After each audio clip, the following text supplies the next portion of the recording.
بنتي يتيمة بتضطر تتجوز ابن عيلة غنية علشان تقدر تعالج مامتها، لكنها بتتصدم لما بتشوفه وبتعرف انه شبه ميت لكنه بيفوق وبيقرر ينتقم من اللي عمله في كده.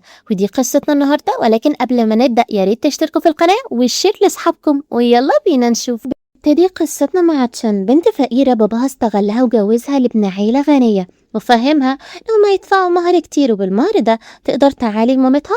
وده لأن مامة تشان بتكون عاوزة تعمل عملية ضروري وتشان مش معاها حق العملية، وبتتجوز تشان من لوجين اللي بيكون عبارة عن جسم من غير روح، وكأنها اتجوزت جثة، وكل مهمتها انها تهتم بالجثة دي، وبتكشف عن وشه وهو نايم، وبتعجب بوسامته وقد ايه هو حلو وكيوت، وبتقرب من جسمه وبتتفاجئ ان جسمه سخن، وده معناه ان اعضاء جسمه شغالة، فبتحاول تنقذه بضربات قلب، ولكن بتفشل، فبتعمل له تنفس اصطناعي علشان قلبه يرجع ينبض طبيعي، وبتقدر تفوقه وبتكون مبسوطة انه صحي، ولكن بتلاحظ انه مش بيتكلم، وفجأة بيكح وبيطلع دم، وده بيكون دم مسمم في جسمه، وبيشكرها انها انقذته وبيعرفها ان اللي عملوا فيه كده هو عمه ومرات عمه. بيقول لها انه مسكهم وهما بيفتشوا في مكتبه، وعارف ان عمه عاوز يسرقه وياخد شركة بابا اللي تعب فيها علشان يأسسها،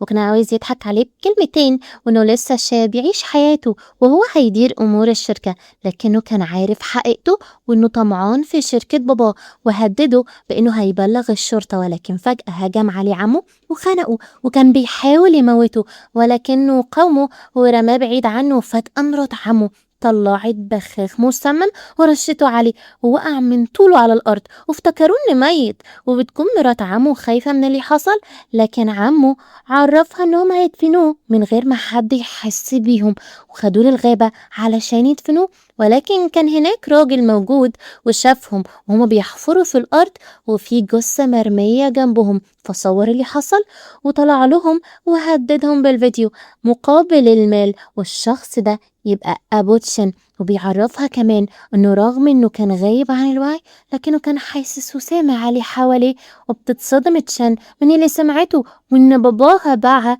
مش علشان فلوس علاج مامتها، وانه عشان ياخد الفلوس لنفسه ويلعب بيها قمار. بتيجي مرات عم لوجين وبتتصنت على تشن، وبتكون مستغربة انها بتتكلم، وبتسألها بتتكلم مع مين، فتشن بتقول لها انها بتكلم زوجها، فتقول لها مرات عم لوجين انها ما تتعبش نفسها وانها بتكلم شخص ميت، وبتحاول تكذب عليها وبتطلب منها حسابها في البنك، وده علشان تاخد فلوس المهر اللي دفعوها ليها، وبتعرفها ان مامتها في المستشفى دلوقتي طالبين حساب العملية، ولكن لوجين بيعرفها انها اكيد بتكذب، وتشين بتعرفه انها فاهمة لعبتهم كويس وان دي الفلوس اللي باباها كان هياخدها ويلعب بيها، فبترفض تديلها حسابها في البنك، وبتقول لها انها تروح بنفسها للمستشفى وتدفع المصاريف، فمش بتعرف مرات عامل لوجين تخدعها اكتر من كده وبتسيبها وبتمشي. بتحاول تشان ولوجين يهربوا، ولكن بتلاحظ وجود كلاب برا، وانهم لو خرجوا الكلاب هتنبح وهيحسوا بيهم، وبيشوف لوجين عمه ومراته وابو تشان واقفين مع بعض، وبيعرف انه اكيد هيدخلوا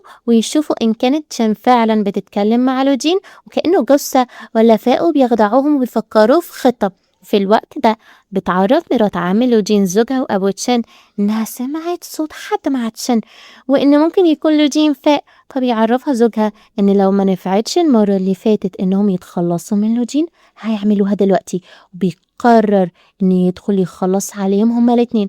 وابو تشان بيكون عنده ذرة ضمير وبيفتكر ان اللي جوه دي بنته، وبيكون رافض، فعمه بيموت ضميره مقابل مليون زيادة على حسابه، فأبو تشين بيقوله إن ضميره مات من زمان وبيدفن دلوقتي، يلا نلحق نخلص على الاتنين اللي جوه وندفنهم مع ضميري في قبر واحد. بيقربوا، ولكن فجأة أنوار البيت بتنطفي وبيسمعوا صوت تشن وهي بتصرخ وتطلب حد ينجدها من الشبح لوجين، وإنه عاوز ياكلها، وبيخافوا يدخلوا، ولكن عم لوجين بيصر إنهم يدخلوا وبيفتحوا الباب وهم مرعوبين، وبيطلب عمو لوجين من أبو تشن إنه يشوف لوجين إن كان لسه عايش ولا لأ، فبيخاف أبو تشن وأبو تشن بيهرب، ومرات عمو لوجين بيغمى عليها من المنظر، وبتقرب تشن من عمو لوجين وبتمسك رجله ويا عيني من الرعب اللي حصل له بيطب ساكت مكانه. بيطلع له جين وتشم من تحت السرير وبيفرحوا ان خطتهم نجحت وان الكاتشب جاب نتيجة وافتكروا انه اكلها بجد، وبيربطوهم وبيتصلوا بالشرطة. وبتحس تشن ان كتفها اتأذى وهي بتمسك في عمو لوجين وبيطلب منها لوجين انه يشوف مكان الجرح وبيعرف انه اتخلع وبيقدر يرده. وبتنبهر تشن باللي عمله وبيعرفها انه كان بيلعب رياضة، كان دايما معرض انه ينصاب وانه مش كل مرة يقدر يروح للمستشفى، فتعلم يعمل ده بنفسه. بتحس تشين بالحر الشديد وبيعرف لوجين انهم حطوا مخدر لتشين في العصير، وبتقرب تشين من لوجين ولكن لوجين بيرفض يستغل انها مش في وعيها وبيفوقها. بتفوق تشين بتكون مش فاكرة اللي حصل، وفجأة الشرطة بتدخل وبيفتكروا ان تشين ولوجين قتلوا اصحاب البيت، ولكن لوجين بيعرفهم انه عمه ومراته هجموا عليهم وكانوا عاوزين يخلصوا عليه، وبيسألوهم عن الدم اللي على جسمهم فبيقولوا له ان ده كاتشب. بنروح بعدها في القسم وبيترجع عمي لوجين انه يسامحه على اللي عمله، ولكن لوجين بيرفض انه يسامحه وبياخدوه للحجز. وبتعرف تشان ان الفلوس اللي في حسابها اتسحبت لنقطة الصفر ومش معاها فلوس، وبتروح عند مامتها وبنعرف ان تشان يتيم، وعرفت ان اهلها رموها ومش عارفة تروح فين، فخدتها للقسم. وهناك عرفت انها كانت مخطوفة من عصابة اتجار بالبشر، هي وأطفال كتير غيرها. ولكن من حسن حظها تشن إنهم نسوها على المينا وهما بيهربوا بالأطفال بسبب كترهم محسوش بيها إنها مش معاهم، وبتكون عاوزة تتبناها. ولكن الشرطي عرفها إن ده لو كانت يتيمة وإنها مفقودة، فبتحزم مامة تشن إنها مش هتاخدها معاها. ولكن الشرطي بيعرفها إن ممكن تتبناها إلا في حالة واحدة، إنهم لقوا أهلها البيولوجيين وتنازلوا ليها عن حضانتها. فبتزعل أم تشن وبتصعب على الشرطي، بيقول لها إنها تقدم طلب رعاية ليها لحد ما أهلها يظهروا، وبكده هتقدر تخليها معاها وتراعيها. ومن الوقت ده هي متبنياها لأن عيلتها مظهرتش وحاربت الكل علشانها، حتى زوجها اللي هو أبوتشن الراجل اللي باعها كان رافض وجودها، لكنه قبل بوجودها مقابل إن مراته تصرف عليه. والله يا تشن يا أختي إحنا عندنا رجالة بيتصرف عليهم من غير مقابل حتى، يلا ربنا يعوضنا.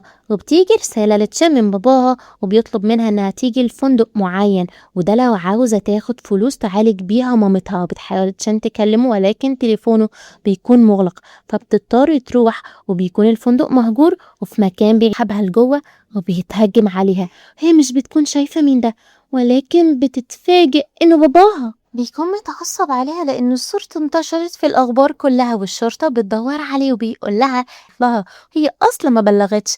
وبيدخل لجين وبيكون هو اللي جاب الشرطة وبيطمن على تشين، وبيكون أبو تشين متعصب إنه هيتحبس وبيحاول يستعطف تشين ونعتبرها بنته وصرف عليها.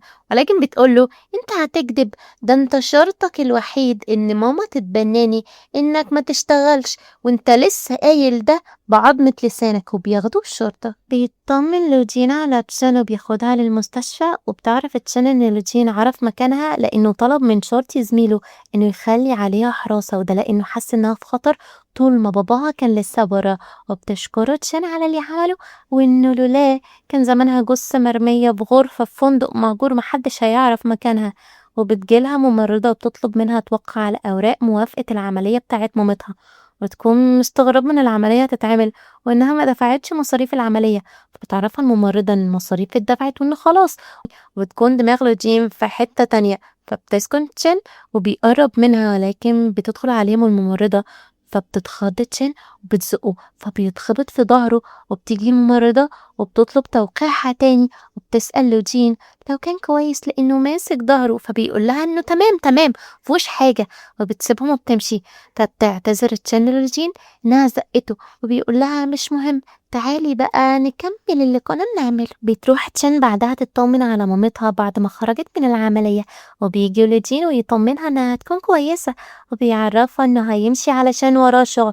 وبتقعد تشين مع مامتها بتفوق، فبتفرح تشين إن العملية نجحت وبتطمن على مامتها. بتكون أمها حزينة لأن أكيد بنتها تعبت بعد ما سابتها، ولكن تشين بتعرفها إنها قوية وبتسألها أمها جابت فلوس العملية منين، وإن باين من الغرفة اللي هي فيها إنها دفعت كتير. فبتعرفها تشين إنها اتعرفت على شاب جميل ساعتها ودفع لها واتفقت معاه إنها تدفع على أقساط ليه، وقال لها براحتك في الدفع. فبتفهم أمها إن ده حبيبها وبتطلب منها إنها توصف ليها شكله، فبتعرفها إنه وسيم طويل كتافه عريضة وعينه واسعة. فبتقول لها ما تقوليش الواد جنجوك بتاع فرقة BTS. فبتقول لها BTS مين بس، ده احنا في الصين. فبتطلب إنها تقابله، وتكون تشين مش عارفة هتعمل إيه لأنها ببساطة وصفت شكل لوجين ومش عارفة هتجيبهوله إزاي إنه يقعد مع مامتها على إنه حبيبها. بتجيلها فكرة وبتروح تقابل شخص ويمثل إنه حبيبها، ولكن اختيارها في الرجالة زي اختياراتي بالظبط. وأول ما بتقابله بيعرفها إنهم بعد ما يتجوزوا هيعيشوا مع مامته، وإن أول طفل هيخلفوه هيبقى ولد لأن مامته مش بتحب البنات. فبتقوله تشان على أساس إن أمك من الزواحف يعني، بتكون قرفت منه وعرفت إنه هيعرها قدام مامتها وإنه يبقى ابن أمه. طبعا إحنا عارفين ابن أمه بنسيبه لأمه. بتكون ماشية لكنه بيمسكها وبيكون عاوز يقرب منها، ومن حسن الحظ بيكون لوجين في نفس المكان، وبتكون جدته عاوزة تقابل حبيبته لأنها عرفت إنه اتجوز. فبيشوف تشان وهي واقفة مع شخص وبيحاول يقرب منها، فبيروح لها وبيبعدوا عنها وبيقول لها مين الأراجوز ده. وبيعرف إنها في موعد، وده لأنها عاوزة حد يمثل قدام مامتها إنه حبيبها، وده بعد ما قالت لأمها إن حبيبها. فبيقول لها طب وماله يعني تمام. فبتقول له تمام إزاي بس، وهجيب حد منين مكانك وشبهك يمثل إنه حبيبي.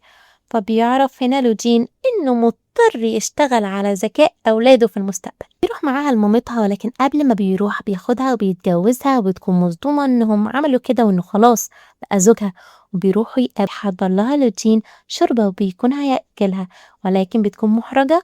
لكنه بيعرفها إنه زوجها إنه لازم يراعيها، وبيطلب منها إنها تيجي معاه لبيت جدته، وده لأنها عرفت إنه متجوز وعاوزة تقابلها. فبتكون خايفة لحسن ما تعجبهاش، لكنه بيطمنها إنها أكيد هتعجب بيها. بتروح معاه لبيت جدته وبتتصدم من اللي هي شايفاه، وبتكتشف إنه من عيلة غنية جدا، وبيجي الخدم وبيرحبوا بيهم. كانوا هيدخلوا عند الجدة ولكن بيسمعوا صوت واحدة بتقول إنه إزاي يتجوز واحدة فقيرة، وإنها أكيد بتستغله وبتفضل تخبط في الحلل كتير. وبنعرف إن دي تبقى عمة لوجين وتبقى نسخة من عم لوجين، وإنها حاقدة عليه.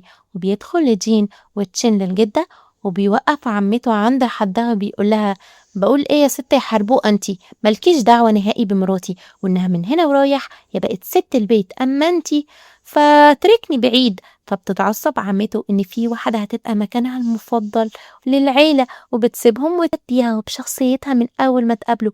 وبقوا يتعاملوا على انهم جدة حفيدتها، وبتعرفها ان لو الولد لوجين ضايقك في حاجة ابعتيلي بس وانا ربهولك من تاني. فبيحس لوجين انه تسرح حبتين في تعرفهم على بعض. وطبعا اكيد حد بوسامة لوجين هيكون كل البنات العيلة عينهم عليه. وبتدخل اكل لوجين، فبيطلب من الخدام انه يغيروا. فبتتعصب سون عليها بالكلام، فبتتعصب وبتجيب اخرها وبتقوله انها كانت حبيبته من طفولتهم، وانه راح يتجوز واحدة فقيرة وسفهية رغم انها احلى منها ومن مستواه. فبيتعصب لوجين عليها وبيطردها من البيت، وبيطلب منها انها ما تجيش تاني لجدته، وانهم هينهوا علاقة الصداقة اللي ما بينهم. بيروحوا يناموا بعدها، وتشين بتكون هتنام على الكنبة وتسيب لوجين على السرير، لكنه بيمسكها وبيعرفها انهم خلاص اتجوزوا وبقت مراته، وانهم هيناموا هما الاتنين على السرير. وبيفكر انه عاوز يجيب لجدته حفيد، ولكن تشين بتوقفه وبيفتكر انها رافضاه، لكنها بتعرفه انه لا، وان النهارده مش هينفع. فبيستغرب بيسألها ليه، فبتقول له طمعانه في فلوسه. ولكن تشين مش بتسكت لها وبتعرفها انها بقت ست البيت هنا ومحدش يقدر يتجرأ ان يقول عليها حاجه.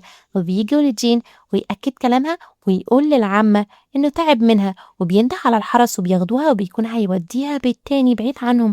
وبيطلب من تشان إنها تروح. بيظهر شخص وبيخطفها، وبتكون اللي خطفها تبقى سون، وبتعرفها إن لوجين يبقى حبيبها من وهم صغيرين، وإنها جت وخطفته منها. مش بتلحق تكمل كلامها، وبتلاقي لوجين وصل هو ورجالته وبيجيب الشرطة دي، وبيجري لوجين ويطمن عليها وبتقبض الشرطة على سن، وبتنتهي مشاكلهم وبيجي يوم فرحهم بيكونوا مبسوطين إنهم هيتجوزوا وإنهم عدوا كل ده وهم مع بعض، وده أثبت حبهم لبعض أكتر.